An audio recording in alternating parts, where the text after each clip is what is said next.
दोस्तों, स्वागत है आपका मैरिनर नवी में। मैं हूं आपका होस्ट नवदीप सिंह। तो आज की वीडियो में हम बात करेंगे, कमेंट सेक्शन में आप लोगों के काफ़ी सवाल आए हैं, तो उनका मैं जवाब देने की यहां पे कोशिश करूंगा। तो चलिए शुरू करते हैं। मेडिकल से। सबसे पहले किसी ने पूछा है कि मेडिकल ब्लाइंडनेस के बारे में ऑफलाइन टेस्ट होता है या ऑनलाइन टेस्ट होता है। तो कोई भी मेडिकल है, आप डॉक्टर के पास पर्सनली जाएंगे, आपके जितने भी टेस्ट हैं सारे ऑफलाइन पर्सनल टेस्ट होते हैं।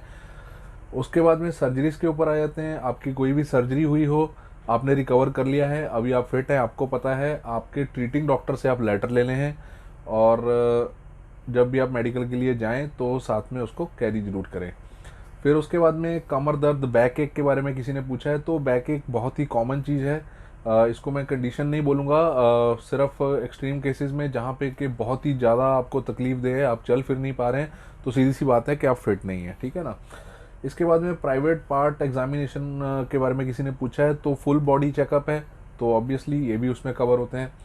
उसके बाद में कई सारी कंडीशन आ जाती हैं, जैसे कि वन किडनी, आप एक ही किडनी के साथ पैदा हुए हैं, या ऐसी और कई यूनिक कंडीशन हैं। तो इसके बारे में मैं आपको सजेस्ट करूंगा कि आप नेट पे सर्च करें, आपका नियरेस्ट डीजी अप्रूव डॉक्टर जो भी है उनके पास आप जाएं पर्सनल विजिट पे। वही आपको इसका बेस्ट जवाब दे सकते हैं, आपको वो बता सकते हैं कि आप सी सर्विस के लिए फिट हैं कि नहीं हैं, ठीक है ना। तो उसके बाद में आगे बढ़ते हैं। डॉन बॉस्को की फ़ीस कितनी है, कोर्स कितना है। तो फीस इसकी लगभग 80,000 रुपये है। कोर्स का जो पीरियड है वो 4 महीने का है। फीस में आपका जो बोर्डिंग, लॉजिंग और खाना वगैरह इंक्लूडेड नहीं है, वो आपको अलग से मैनेज करना होगा। डॉन बॉस्को कई जगह पे है। तो डॉन बॉस्को मैं इसलिए रिकमेंड करता हूँ क्योंकि डॉन बॉस्को का जो कोर्स है वो मेरीन फिटर के हिसाब से ही डिज़ाइंड है, और इनके पास काफ़ी सारी इक्विपमेंट है, जांच के भी मतलब मशीनरी इनके पास है, तो आपको फैमिलेशन अच्छे से हो जाती है। फिटर के बारे में बहुत सारे सवाल हैं कि कॉन्ट्रैक्ट कितना है। तो कॉन्ट्रैक्ट 6 से 9 महीने रहता है, depending on the company. Treatment on board, trainee fitter के बारे में किसी ने पूछा कि जहाज पे कैसा ट्रीटमेंट होता है। जहाज पे सबको एक जैसा ट्रीटमेंट मिलता है, एक ही जैसा खाना मिलता है। आपको भी कैबिन मिलेगा, भले ही आप ट्रेनी हैं नहीं है, तो रहन सहन खान पीन सब एक जैसा है। काम जो है कि डे वर्क रहेगा ट्रेनी फिटर का। जब मैं भी ट्रेनी में था तो डे वर्क में ही मैं भी रहता था। इसके बाद में किसी ने पूछा है कि फिटर को रोज़ काम रहता है क्या। जी हाँ, जहाज़ पे जितने भी बंदे हैं सबको रोज़ काम रहता है। काम कम ज़्यादा हो सकता है depending on the ship condition और रूटीन वगैरह कैसी चल रही है उस हिसाब से। फिर फिटर को वॉच कीपिंग ज़रूरी है क्या। नहीं, फिटर को वॉच कीपिंग बिल्कुल ज़रूरी नहीं है, लेकिन आजकल बहुत सारी कंपनीज जो है कि वो वॉच कीपिंग रिक्वायरमेंट उन्होंने डाल दी है अपनी तरफ से ही। फिटर वॉच कीपिंग नहीं करता है जहाज पे, मोस्टली डे वर्क में रहता है। मेरी नॉलेज में अभी तक मैंने कोई भी ऐसी कंपनी नहीं देखी है जहाँ पे कि फिटर वॉच कर रहा है। इसके बाद में what to do after ITI. ITI के बाद में क्या करना है, बेसिकली मेरे ख्याल से ये फिटर से के हिसाब से पब्लिक पूछ रही है। तो फिटर आपको मैंने ऑलरेडी बताया है, आपके पास दो रास्ते हैं। आपको किसी भी रैंक में ज्वाइन करना है जहाज पे, तो आपको प्री सी ट्रेनिंग करनी है एज ए रेटिंग, ठीक है ना, जीपी रेटिंग करके। उसके बाद में आप डॉन बॉस्को से फिटर का कोर्स कर सकते हैं। अगर आपको प्रीसी नहीं करनी है, फिटर के लिए प्रीसी रिक्वायर्ड नहीं है, लेकिन मैं हाईली रिकमेंड करूंगा कि आप प्रीसी करें। आपको फिटर में जॉब नहीं मिल रही है तो आप दूसरी रैंक में भी ज्वाइन कर सकते हैं। बाद में जहाज पे आप काम दिखा के अपना आपको दिखा सकते हैं कि मेरे पास ट्रेनिंग है। बहुत सारे काम निकलते रहते हैं जहाज पे, आप काम अपना दिखाएंगे तो आपको रिकमेंडेशन मिल जाएगी, अगले जहाज में आप फिटर जा सकते हैं। तो उसके बाद में आपको सीडीसी लेनी है, और डॉन बॉस्को से कोर्स करके आप फिटर में ज्वाइन करने के लिए रेडी है।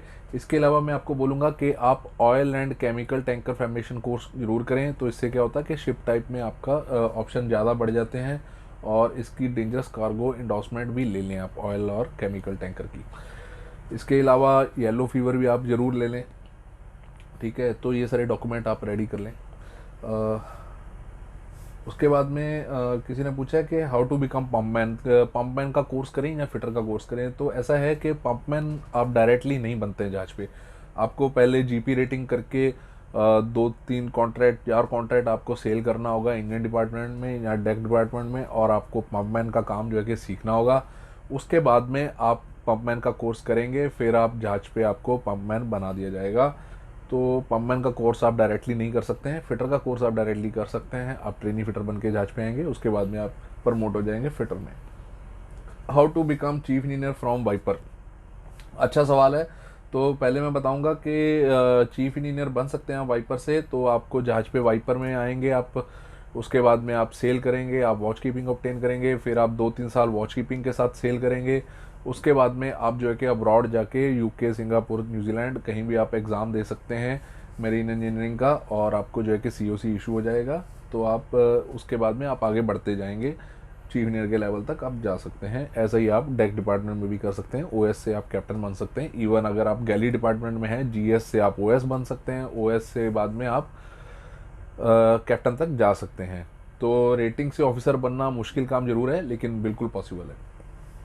हाउ टू फाइंड जॉब, तो इसके लिए मैं आपको बोलूँगा कि सबसे पहले तो जब आप प्री सी करने के लिए इंस्टीट्यूट सेलेक्ट करते हैं, तो आप वो इंस्टीट्यूट से अच्छी तरह से रिसर्च करें, क्योंकि बहुत सारी इंस्टीट्यूट्स हैं जो कि पुरानी इंस्टीट्यूट्स हैं, रेप्यूटेड इंस्टीट्यूट्स हैं।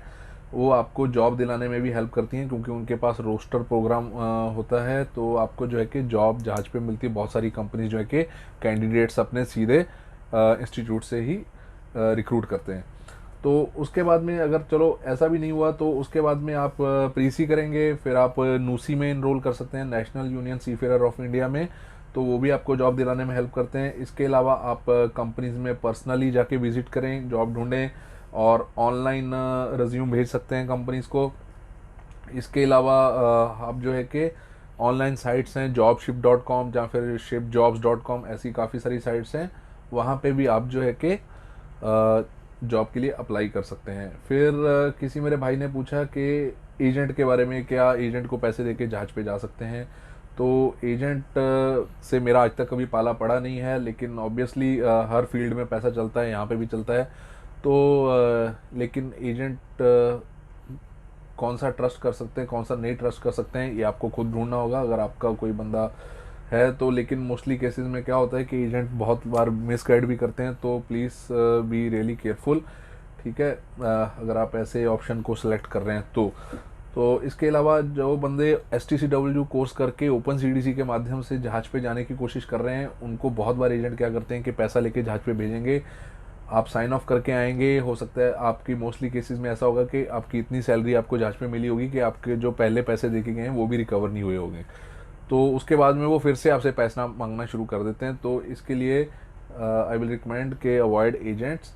आप सीधे तरीके से जॉब ढूंढने की कोशिश ज़रूर करें। मुश्किल ज़रूर है, लेकिन जॉब मिलती है, हर किसी को मिलती है, ठीक है। किसी को जल्दी मिल जाती है, किसी को देरी से मिलती है। तो हौसला मत हारिए, मेहनत करते रहिए। उसके बाद में किसी ने पूछा है कि उन्होंने शिपयार्ड में काम किया है, किसी ने मैकेनिकल फील्ड में ऑलरेडी बहुत सालों से काम कर रहे हैं। तो जो शिपयार्ड वाले बंदे हैं, जो फिटर में हैं, ऑब्वियसली उनको जॉब इजीली मिलेगा। तो मैकेनिकल फील्ड वाले बंदों के लिए ऐसा है कि फिटर के लिए अगर आपको जॉब ढूंढ रहे हैं, तो आपको क्या है कि वेल्डिंग और लेथ वर्क तो आना बहुत ज़रूरी है, और 6G सर्टिफिकेट आपके पास होना चाहिए, 6G वेल्डर सर्टिफिकेट, ठीक है ना। तो ये सारी चीज़ें आपको मैंने ऑलरेडी प्रोसीजर बताया है कैसे करना है। इसके अलावा आप किसी भी फील्ड से आ रहे हैं, दूसरे फील्ड में आपने पढ़ाई की, आप मर्चेंट नेवी में आना चाहते हैं, तो सिंपल सी मैं आपको बात बताऊंगा कि मर्चेंट नेवी की पढ़ाई अलग है। तो यहाँ पे आपको प्रीसी तो करनी ही करनी है, भले ही आप रेटिंग में जहाज पे जाना चाह रहे हैं, जहाँ फिर as a officer, deck cadet या इंजन कैडेट आप आना चाहते हैं, तो भी आपको मेरीन इंजीनियरिंग या फिर नॉटिकल साइंस करके ही जहाज पे आना है। तो आपने दूसरा MBA किया है, BSc IT किया है, जब कुछ भी दूसरा किया है, तो उसका यहाँ से कोई लेना देना है नहीं, ठीक है ना। तो आपको ये जो प्री सी ट्रेनिंग आपको करनी ही करनी है, भले ही आप किसी भी रैंक में आना चाहते हैं।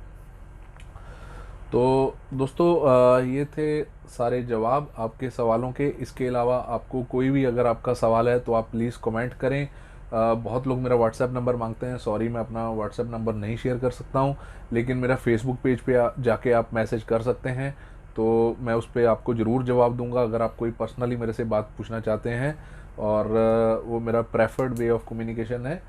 तो फेसबुक पेज का मैं लिंक हर वीडियो में शेयर करता हूँ, तो आप मुझे वहाँ पे बिना किसी दिक्कत के कांटेक्ट कर सकते हैं। तो दोस्तों आज की वीडियो में इतना ही। अगर आपके सारे डाउट क्लियर हुए हों, अगर आपको वीडियो हेल्पफुल लगा हो, तो प्लीज़ आपका सपोर्ट दिखाएं, लाइक सब्सक्राइब करें, शेयर करें। Thank you. Safe selling.